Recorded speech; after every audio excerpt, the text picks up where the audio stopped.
Hey guys, this is Matt from Epic Soccer Training. Now I want to take you through some soccer training drills that you can do for specifically designed for dribbling.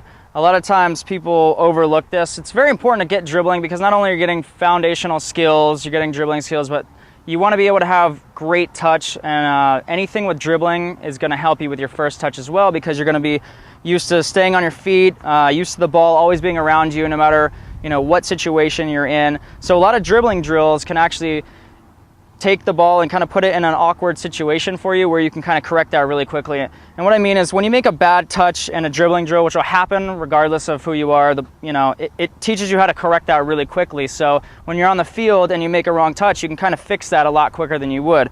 So a couple drills here. Again, you need just some cones, or when I started out, I used like t-shirts, but it'll work, anything. So you can see here, I just kind of have, these are smaller. I would usually make them bigger, but just for this video, I want to show you. So again, start with one foot first. Most of you guys right-footed. So again, just kind of work your way with quick touches in and out. So you're working on your quick touches, and then obviously stay on your feet. You kind of want to always stay on your toes. But again, if you need to start out, sometimes it's easier for people if they just have a straight line rather than scattered.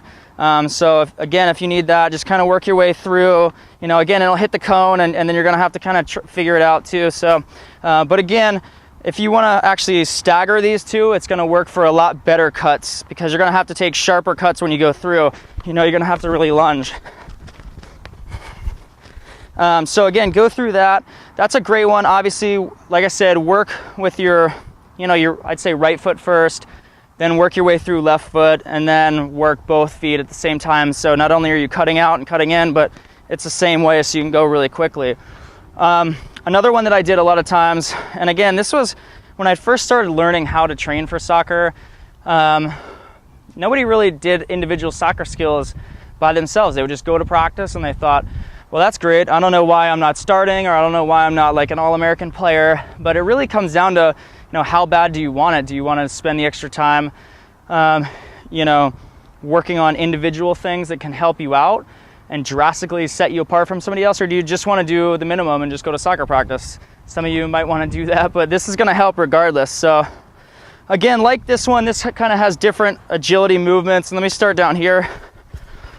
So you can see, again, what you want to do is, this is working your way up and working on your cuts a little bit. So, again, start with your right foot, then go around the cone when you get to the first one and back through. So you're going through, cut it back, and you're going to learn to kind of go pretty quick as well. And then when you get done, go back, give yourself a 10-15 second rest, because you always want to be working on your soccer conditioning as well. And then you can just start working on your left foot as well, just like we did over here. You're going through, up, cut, so work your way through that. Another one is a real quick touch, and so I'll just start with these 4 cones here. Again, you can use these, but this is one I usually do it in a bigger area, maybe where it's like 10 yards apart every cone, but this is kind of a small-sided scale for you. So what you want to do is you want to start on one cone and just think small, light touches. Stay light on your feet, work around the cone, and then again on the inside, work around the cone. And again, you want to keep the ball as close to the cone as possible. When you first start out, you might start way out here, but again, when you start getting better, you'll start learning how to do that pretty quickly.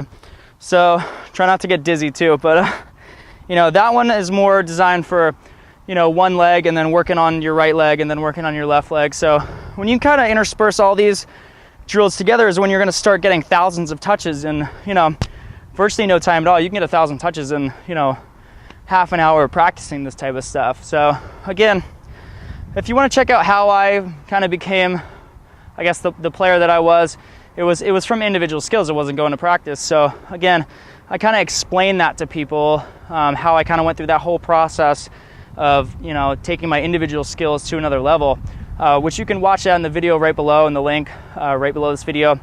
Also, I'm gonna have a bunch more videos come out, so leave comments. I'll come by and answer those personally. If you have any questions or wondering about anything, I'll be happy to answer them. And then also don't forget to subscribe up top, and I'll see you guys in the next video. Take care.